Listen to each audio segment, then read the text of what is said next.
tadi Pak Ustadz di awal udah bilang bahwa tema kita hari ini adalah birrul walidain. Iya, karena kebetulan ini adalah hari kedua. Betul. Karena malam kedua itu Allah memberikan kemuliaan. Karena dari 30 malam itu Allah memberikan setiap malam-malam itu ada kemuliaan. Masya Allah ya. Malam pertama Ramadan diampuni dosa, malam kedua Ramadan diampuni dosa orang tua. Ya.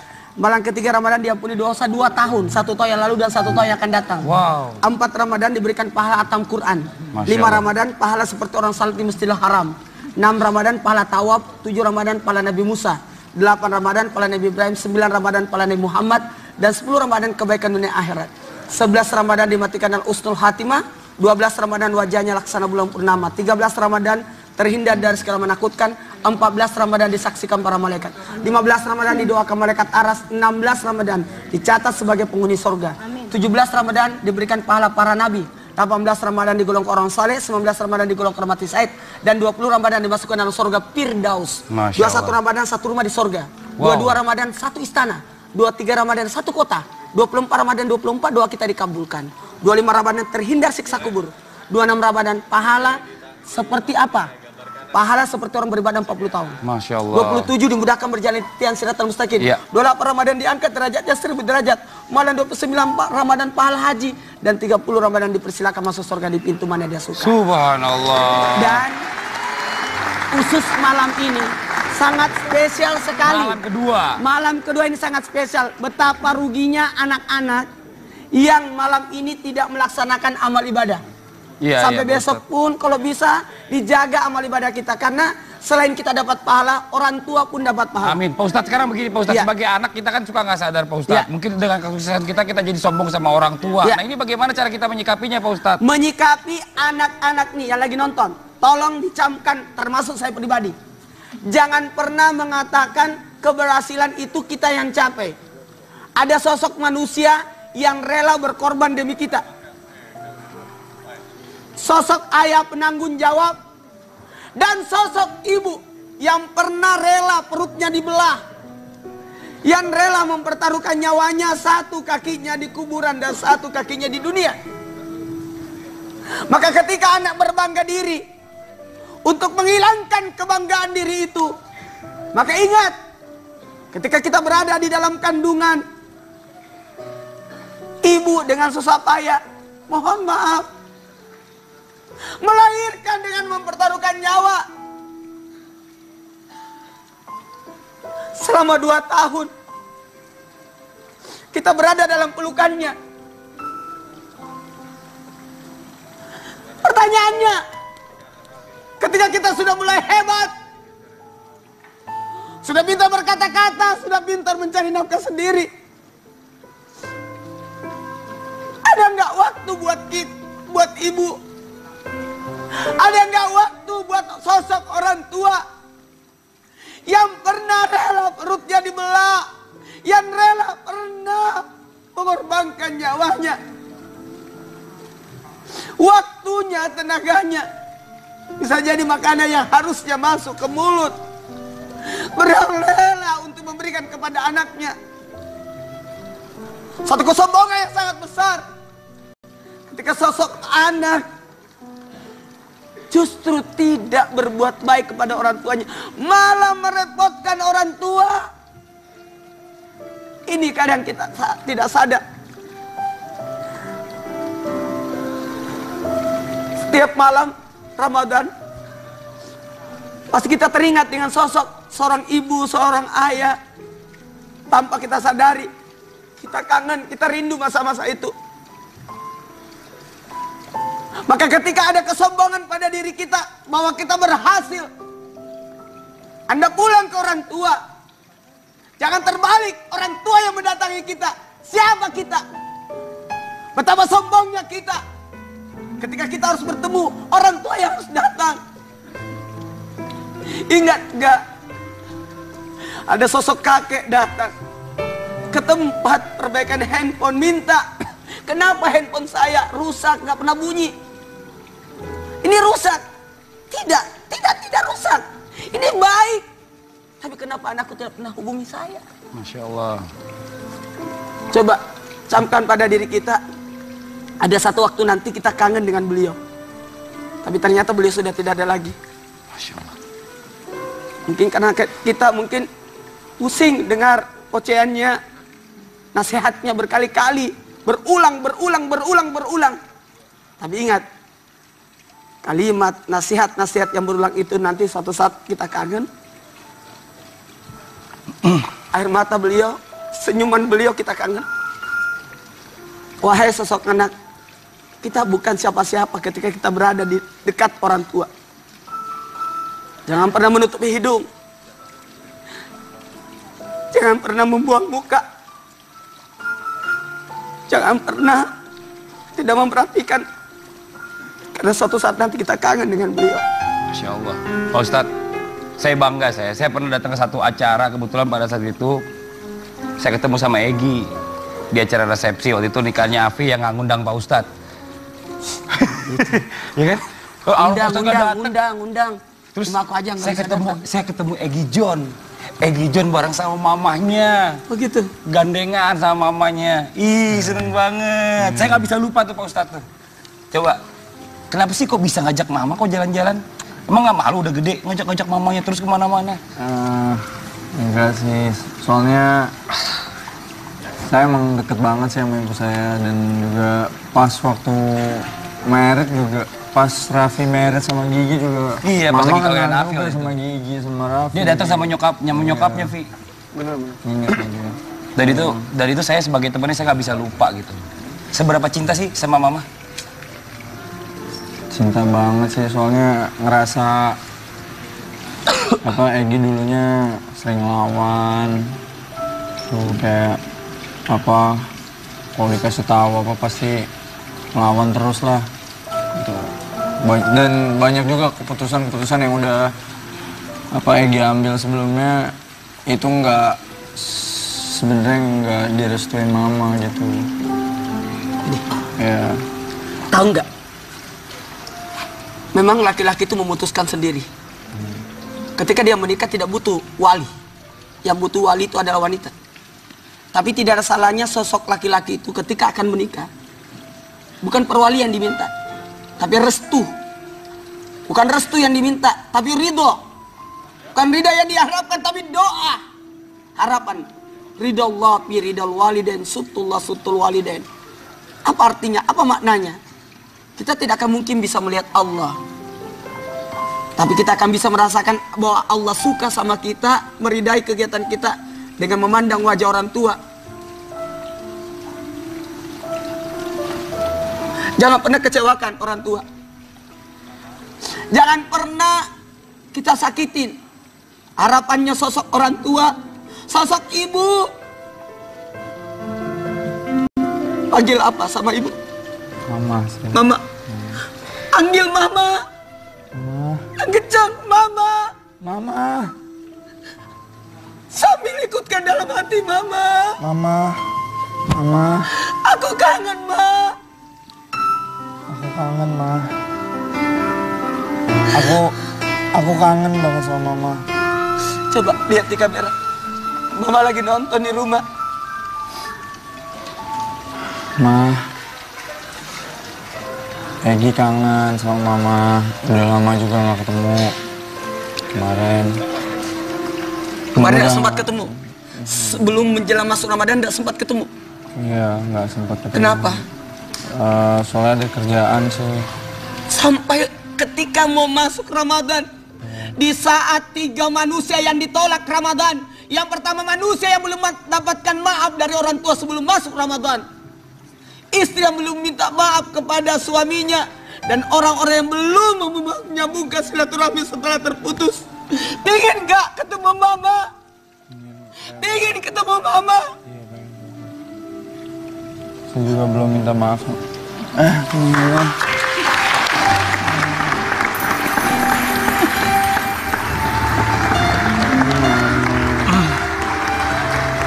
Nih. Coba. Ayo ungkapkan sekarang. As ada di depan. Ungkapkan.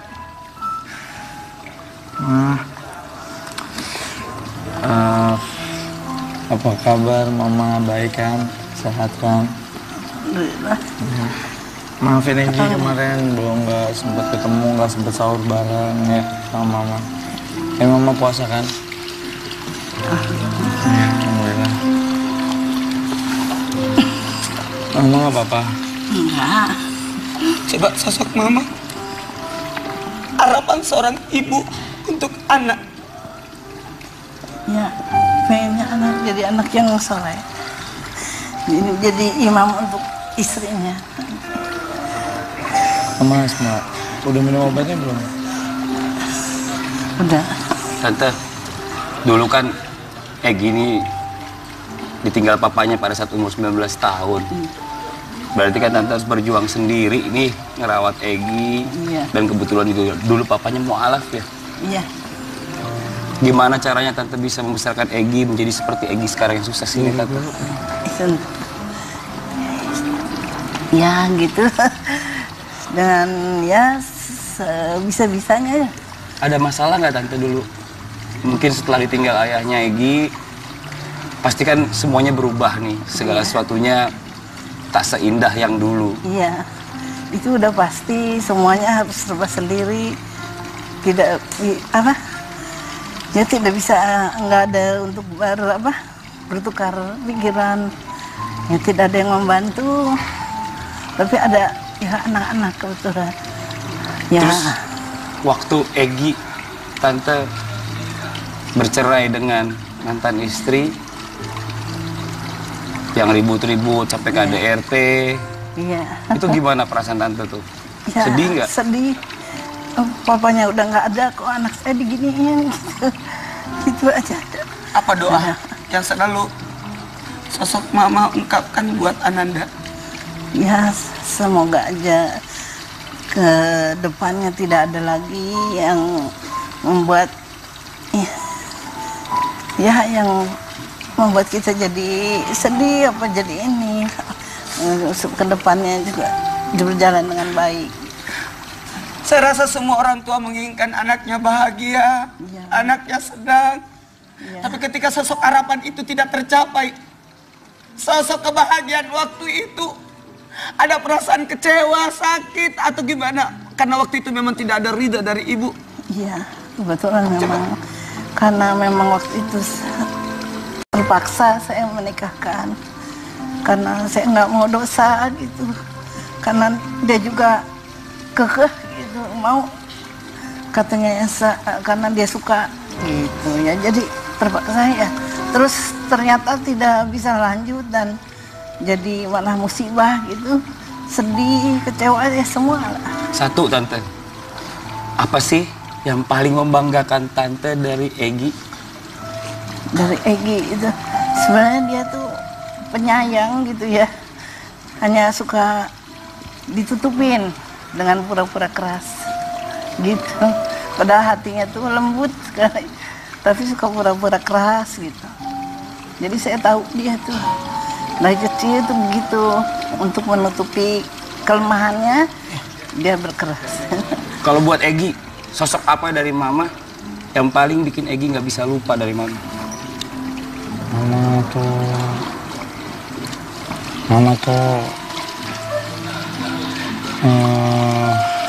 kuat banget gitu.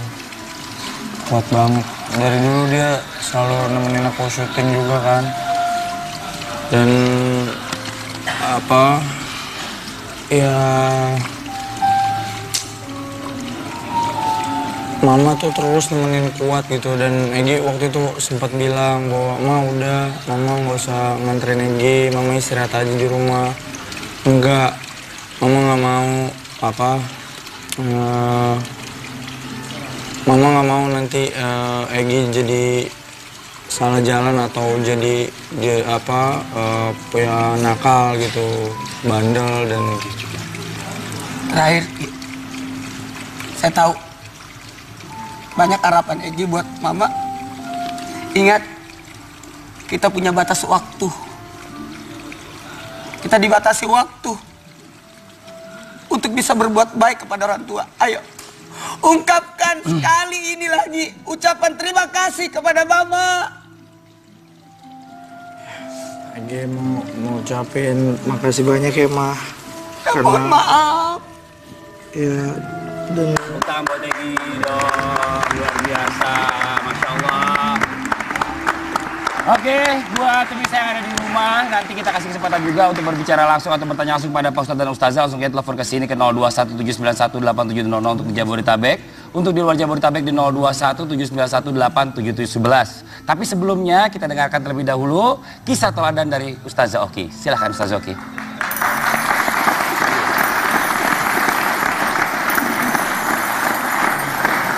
Nah itu Dim, Kenapa nih? bagaimana kita berbakti sama orang tua. Harus banyak-banyak komunikasi sama orang tua. Katanya juga kita harus berbakti sama orang tua. Nah sekarang mungkin mau nanya sama Kak Oki, ada nggak sih kejadian dari Rasulullah dulu yang suruh kalau berbakti sama orang itu adalah wajib, dan ceritanya kayak gimana sih? Nah, pernah dengar ada yang namanya sahabat bernama Kilab bin Umayyah nggak? Belum. Belum. Begini ceritanya. Alkisah ada salah seorang sahabat Rasulullah Shallallahu Alaihi Wasallam bernama Kilab bin Umayyah yang terkenal sangat mencintai, sangat menyayangi dan menomorsatukan orang tuanya. Orang tuanya sudah sangat tua renta. Orang tuanya sudah bahkan sulit sekali untuk berjalan. Orang tuanya bahkan memerlukan apa-apa, Kilab, aku memerlukan ini, aku memerlukan itu. Yang membuat setiap hari Kilab bin Umayyah setiap pagi dan petang selalu memegangi susu untuk ayah dan ibunya. Sewaktu-waktu ayah dan ibunya ingin makan, ingin minum, maka Kilab selalu standby, selalu bersedia hadir di sisi ayah dan ibunya. Suatu hari datang dua orang utusan Amirul Mukminin Umar bin Khattab radhiyallahu anhu dan berkata, "Wahai Kilab bin Umayyah, kau mengaku bahwa engkau adalah hamba Allah yang solih, maka ada perintah berjihad di jalan Allah.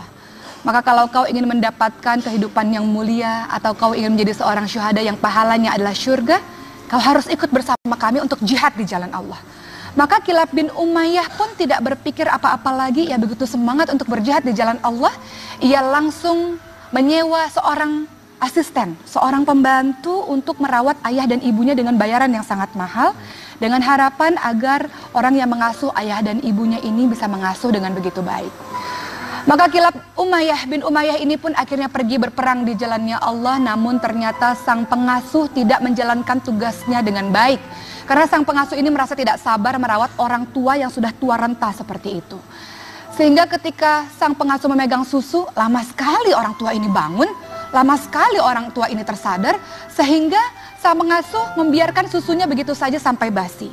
Sehingga membuat orang tua ayah dan ibu Kilab bin Umayyah ini tengah malam merasa lapar, ingin minum, cuman tidak ada minum, ingin minum tapi adanya susu yang basi, pengasuh tidak siap siaga di sebelahnya, sampai kedua orang tuanya tangannya bergetar dan kemudian semakin sakit hari demi hari karena sang pengasuh tidak bisa merawatnya dengan baik. Maka pada satu hari, ayah Kilab bin Umayyah didatangi oleh seseorang dan ayah Kilab mengatakan, "Aku tidak ikhlas, aku tidak ridho anakku pergi meninggalkan kami begitu saja walau untuk berjihad. Aku ingin bertemu dengan Amirul Mukminin Umar bin Khattab yang telah menyuruhnya untuk berjihad padahal meninggalkan kami yang tua renta. Tangan kami bergetar, kami sangat lapar, kami membutuhkan anak kami Kilab bin Umayyah. Kami hanya membutuhkan Kilab, kami tidak membutuhkan apa-apa, kami tidak membutuhkan pengasuh, kami tidak membutuhkan harta kekayaan yang banyak, kami tidak membutuhkan apa-apa fasilitas yang baik ini, kami hanya butuh anak kami Kilab, maka kembalikan Kilab," kata sang ayah berkata seperti itu. Lalu orang ini pun terkaget-kaget karena sedahsyat itukah ayah Kilab bin Umayyah tidak merelakan anaknya untuk pergi berjihad di jalan Allah. Maka hal ini diadukan kepada Amirul Mukminin Umar bin Khattab. Umar bin Khattab radhiyallahu anhu yang mendengar hal ini pun hatinya menjadi bergetar dan matanya berkaca-kaca. Aku telah melakukan kesalahan. Aku telah menyuruh seseorang untuk berjihad dan meninggalkan kedua orang tua yang tua renta. Maka tolong panggil ayah Kilab bin Umayyah menghadapku. Lalu ayah yang tua renta ini yang penglihatannya sudah mulai kabur, yang jalannya juga sudah susah, dengan suara yang parau berkata di hadapan Umar bin Khattab radhiyallahu anhu, "Aku ingin anakku, kembalikan anakku Kilab, kembalikan ia, jangan biarkan ia berjihad di jalan Allah. Aku ingin bertemu dengan Kilab sebelum aku mati. Aku ingin bertemu dengan Kilab sebelum Allah memanggil nyawaku. Ketahuilah bahwa aku ini sudah sangat tua, wahai Amirul Mukminin. Aku akan mengadukan engkau kepada Allah karena engkau telah berlaku zalim kepadaku. Aku orang tua yang membutuhkan anakku, aku tidak ingin apa-apa Papa, aku butuh kilap, balikan kilap, kembalikan kilap ke hadapanku, aku membutuhkan kilap, kata orang tuanya dengan suara yang sangat parau dan menangis berderai-derai.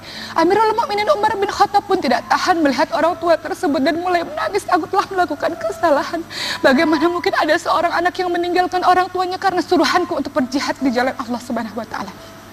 Maka Amirul Mukminin pun menyuruh utusan untuk memanggil Kilab bin Umayyah untuk pada akhirnya mengembalikan Kilab dari jihad tersebut. Kemudian Kilab mengatakan, kenapa aku harus kembali? Aku tidak melakukan salah apapun, aku bersemangat untuk berjihad. Lalu tetap saja Umar bin Khattab memanggil Kilab bin Umayyah pergi ke Madinah, pulang ke Madinah. Lalu Umar bin Khattab mengatakan, Kilab bin Umayyah, apa yang kau lakukan selama ini terhadap ayah dan ibumu? Aku terus menerus memberikan makanan terbaik untuk kedua orang tuaku dengan tanganku sendiri. Aku memerah susu dengan tanganku sendiri dan aku merawat ayah ibuku dengan penuh kasih sayang. Maka Amirul Mukminin Umar bin Khattab mengatakan, lakukanlah itu wahai Umayyah bin Kilab, wahai Kilab bin Umayyah. Maka Kilab bin Umayyah pun mulai memerah susu dan susu tersebut diminum oleh sang ayah yang sudah penglihatannya kabur, dan ayah mengatakan bahwa aku merasakan ada kedua tangan anakku di sini. Aku merindukan Kilab bin Umayyah sebelum aku mati. Kembalikan wahai Amirul Mukminin, aku rindu kepada anakku. Maka yang terjadi adalah Kilab bin Umayyah langsung dipertemukan dengan ayahnya. Kemudian Amirul Mukminin mengatakan, wahai Kilab bin Umayyah, jangan sekali-kali kau meninggalkan lagi kedua orang tuamu. Walaupun kau memberikan pengasuh terbaik untuk kedua orang tuamu, namun kedua orang tuamu tidak membutuhkan mereka. Yang membutuhkan dirimu, yang membutuhkan ada dirimu di hadapannya. Maka sejak itu Kilab bin Umayyah tidak lagi meninggalkan kedua orang tuanya. Ia selalu siap siaga untuk merawat dan mengasuh kedua orang tua yang sangat disayanginya. Itulah kisah Kilab bin Umayyah. Subhanallah. Subhanallah. Berarti kalau jihad terus habis itu dengan berbakti orang tua, kalau saya boleh nanya itu sebaiknya yang mana? Pernah pada suatu hari seseorang pemuda datang kepada Rasul, kemudian Rasul katakan, kau ingin apa? Aku ingin berjihad. Kemudian Rasul katakan, kau punya kedua orang tua? Iya. Kemudian apa yang Rasul sebutkan? Pulang. Kembali kepada kedua orang tuamu dan bahagiakan kedua orang tuamu. Kedua orang tuamu menangis ketika engkau berada di sini? Iya. Kembali kepada kedua orang tuamu dan buat ia tertawa bahagia sebagaimana engkau membuat dia menangis. Jadi ternyata berbakti kepada kedua orang tua ini menempati posisi yang luar biasa dahsyat di dalam Al-Quran. Mudah-mudahan kita termasuk orang-orang yang senantiasa birrul walidain, berbuat baik kepada kedua orang tua. Di sisa-sisa akhirnya kita nggak pernah tahu. Kita baru tahu bahwa orang itu sangat berharga ketika mereka dipanggil oleh Allah Subhanahu Wa Taala. Ya itu dia, kadang-kadang juga ya mungkin emang kita semua emang harus ingat ya. Saya juga kadang-kadang juga suka lupa dengan apa yang namanya balik ke rumah orang tua. Kadang-kadang sibuk dengan kegiatan sendiri ya. Mudah-mudahan dengan adanya tausiah ini, mudah-mudahan kita teringat semuanya. Amin, mudah-mudahan. Dan berbakti orang sama orang tua merupakan jihad juga ya. Ya betul, betul, dan pahala yang luar biasa di sisi Allah. Amin. Untuk jemaah jangan kemana-mana, kita kembali lagi setelah yang satu ini, tetap dalam Sahur Itu Indah.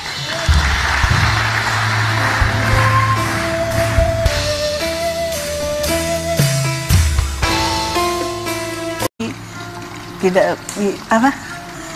ya tidak bisa, nggak ada untuk bertukar pikiran, ya tidak ada yang membantu, tapi ada ya anak-anak kebetulan ya. Terus waktu Egi tante bercerai dengan mantan istri yang ribut-ribut sampai ke ADRT, iya. Itu gimana perasaan tante tuh? Ya, sedih nggak? Sedih. Papanya udah nggak ada, kok anak saya diginiin gitu aja. Apa doa yang selalu sosok mama ungkapkan buat Ananda? Ya semoga aja ke depannya tidak ada lagi yang membuat ya yang membuat kita jadi sedih apa jadi ini. Ke depannya juga berjalan dengan baik. Saya rasa semua orang tua menginginkan anaknya bahagia, ya. Anaknya senang. Ya. Tapi ketika sosok harapan itu tidak tercapai, sosok kebahagiaan waktu itu, ada perasaan kecewa, sakit, atau gimana? Karena waktu itu memang tidak ada ridha dari ibu. Iya, kebetulan memang. Karena memang waktu itu terpaksa saya menikahkan. Karena saya nggak mau dosa gitu. Karena dia juga kekeh gitu, mau katanya karena dia suka gitu ya, jadi terpaksa ya. Terus ternyata tidak bisa lanjut dan jadi malah musibah gitu, sedih, kecewa ya semua lah. Satu tante, Apa sih yang paling membanggakan tante dari Egy? Dari Egy itu sebenarnya dia tuh penyayang gitu ya, hanya suka ditutupin dengan pura-pura keras gitu, padahal hatinya tuh lembut sekali tapi suka pura-pura keras gitu. Jadi saya tahu dia tuh dari kecil tuh begitu, untuk menutupi kelemahannya dia berkeras. Kalau buat Egy, sosok apa dari mama yang paling bikin Egy nggak bisa lupa dari mama? Mama tuh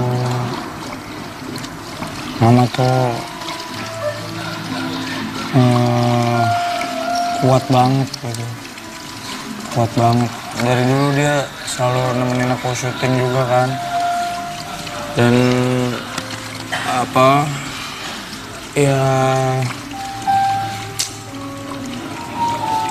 Mama tuh terus nemenin kuat gitu. Dan Egy waktu itu sempat bilang bahwa Mama nggak usah nganterin Egy, Mama istirahat aja di rumah.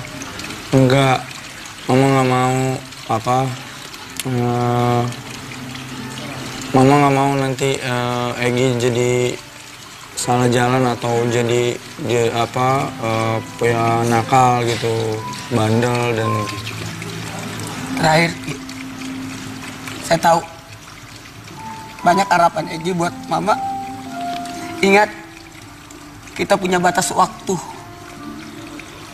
Kita dibatasi waktu untuk bisa berbuat baik kepada orang tua. Ayo, ungkapkan sekali ini lagi ucapan terima kasih kepada mama. Egy mau ucapin makasih banyak ya, Ma.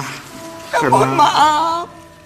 Ya, dan Utang buat Egy dong, luar biasa, Masya Allah. Oke, buat pemirsa yang ada di rumah, nanti kita kasih kesempatan juga untuk berbicara langsung atau bertanya langsung pada Pak Ustadz dan Ustazah. Langsung kita telepon ke sini ke 0217918700 untuk di Jabodetabek. Untuk di luar Jabodetabek di 0217918711. Tapi sebelumnya kita dengarkan terlebih dahulu kisah teladan dari Ustazah Oki. Silahkan Ustazah Oki.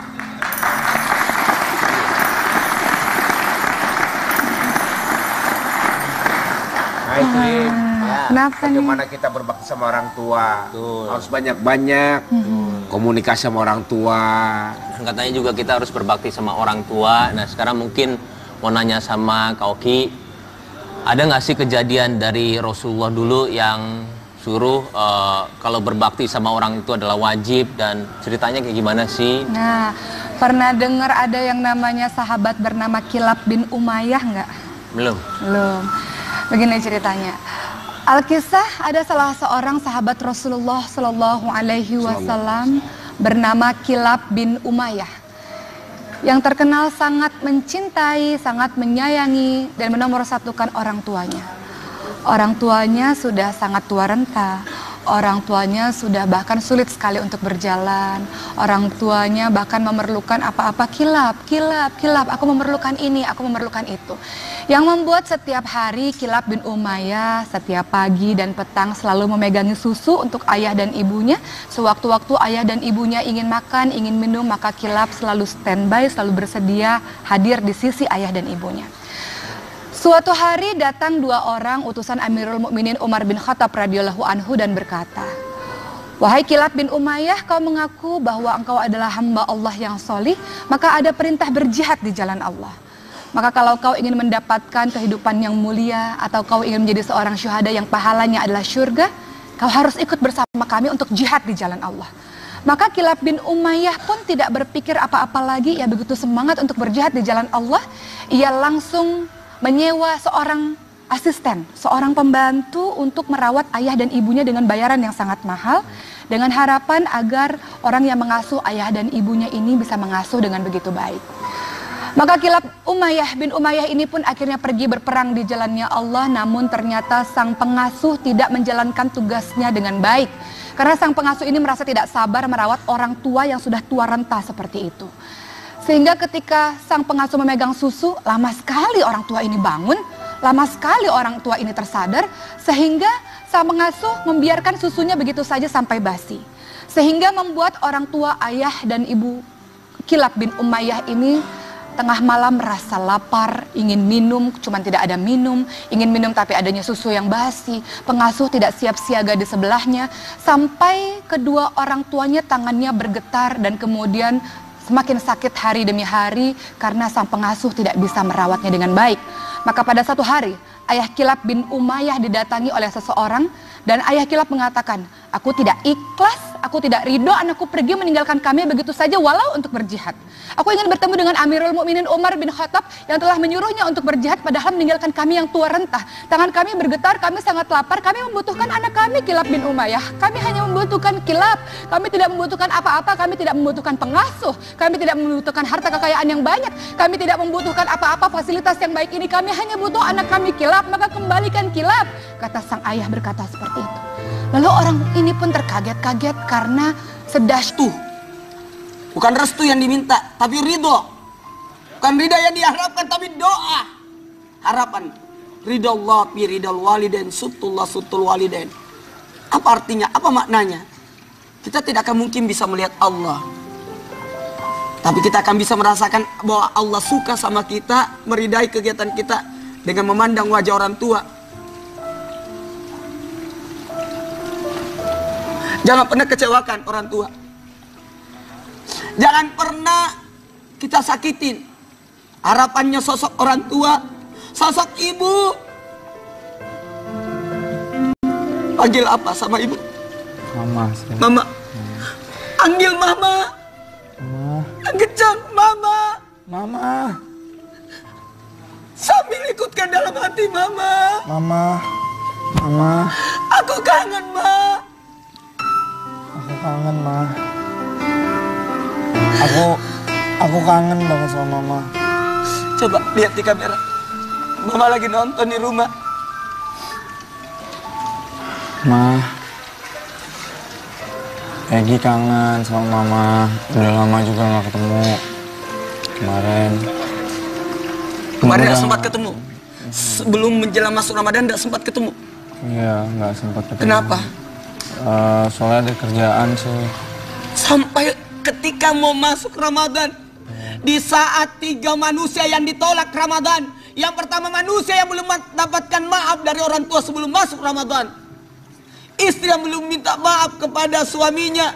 Dan orang-orang yang belum menyambungkan silaturahmi setelah terputus. Pengen gak ketemu mama? Pengen ketemu mama? Saya juga belum minta maaf.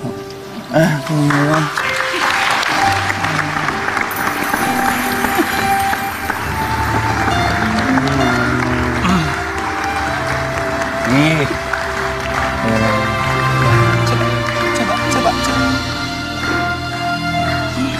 Ayo ungkapkan sekarang, pas ada di depan, ungkapkan.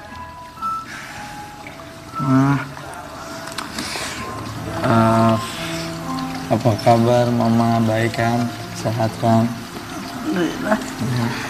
Maafin Egi kemarin belum gak sempat ketemu, gak sempat sahur bareng ya sama Mama. Mama puasa kan? Alhamdulillah. Mama gak apa-apa? Enggak. Coba sosok mama. Harapan seorang ibu untuk anak. Ya, pengennya anak jadi anak yang soleh. Jadi imam untuk istrinya. Mama Asma, udah minum obatnya belum? Udah. Tante, dulu kan Egi ditinggal papanya pada saat umur 19 tahun. Berarti kan Tante harus berjuang sendiri nih ngerawat Egi. Iya. Dan kebetulan juga dulu papanya mualaf ya. Iya. Gimana caranya Tante bisa membesarkan Egi menjadi seperti Egi sekarang yang sukses ini, Tante? Ya gitu. Dengan ya bisa-bisanya. Ada masalah nggak Tante dulu? Mungkin setelah ditinggal ayahnya Egi, pasti kan semuanya berubah nih. Segala sesuatunya tak seindah yang dulu. Iya. Itu udah pasti semuanya harus serba sendiri.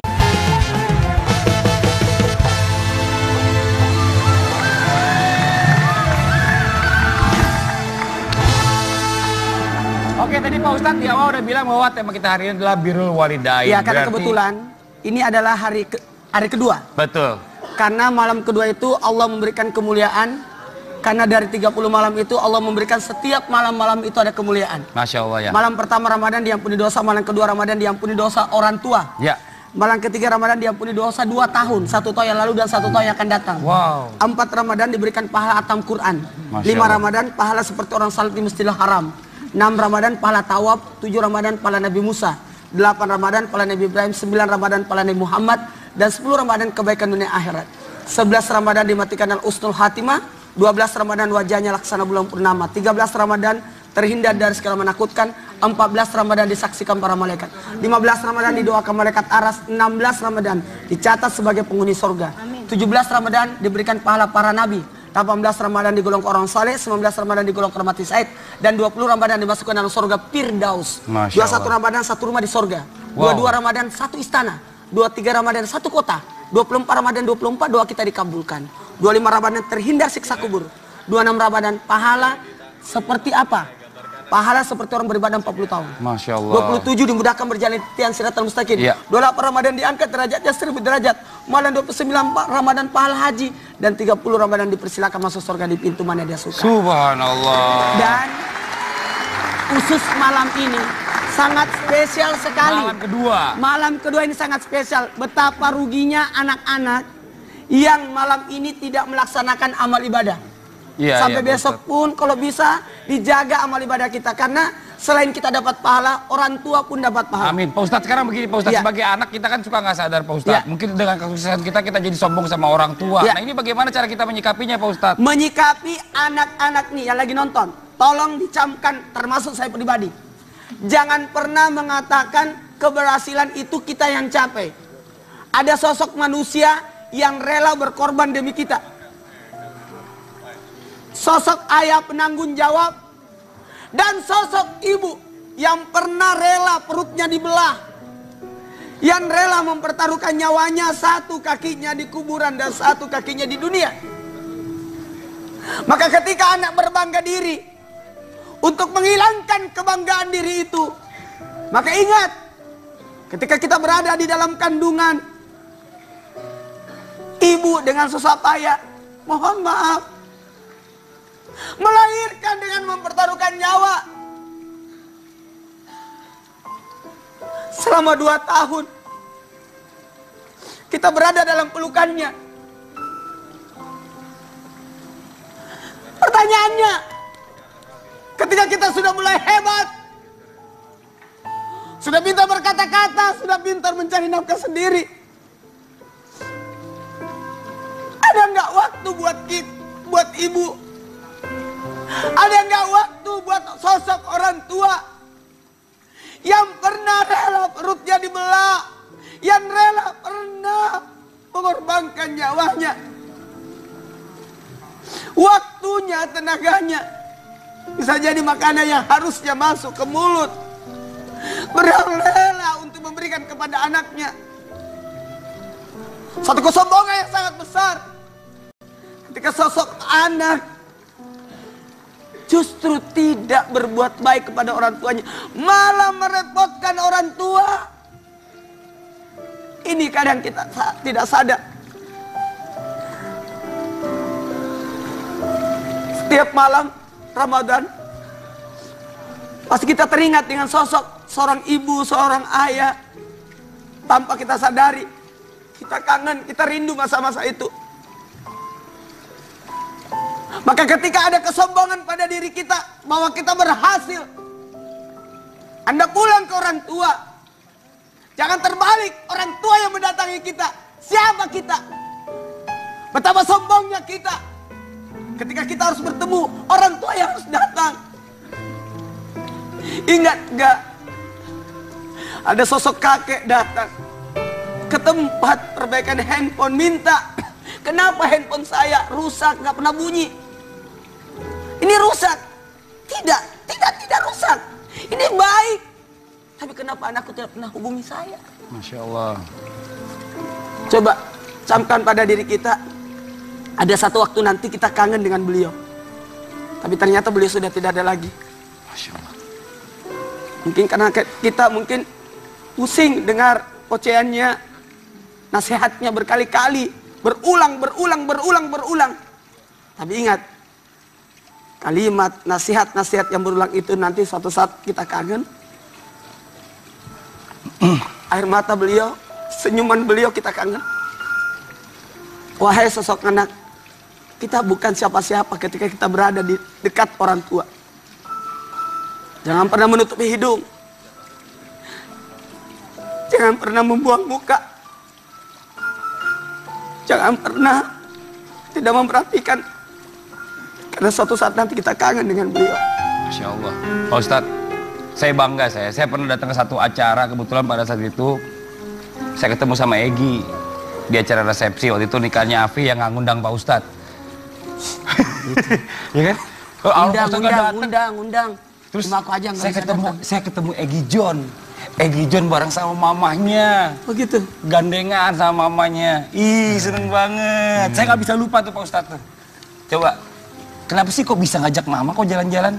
Emang nggak malu udah gede ngajak-ngajak mamanya terus kemana-mana?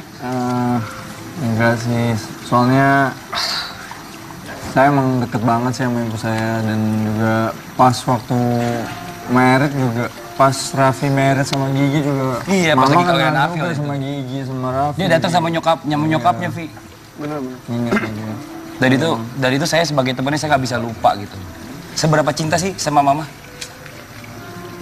Cinta banget sih, soalnya ngerasa Egi dulunya sering ngelawan. Tuh kayak kalau dikasih tahu pasti ngelawan terus lah. Gitu. Dan banyak juga keputusan yang udah Egi ambil sebelumnya itu sebenarnya nggak direstuin mama gitu. Ya. Tahu nggak? Memang laki-laki itu memutuskan sendiri. Ketika dia menikah tidak butuh wali. Yang butuh wali itu adalah wanita. Tapi tidak ada salahnya sosok laki-laki itu ketika akan menikah. Bukan perwalian diminta. Tapi restu.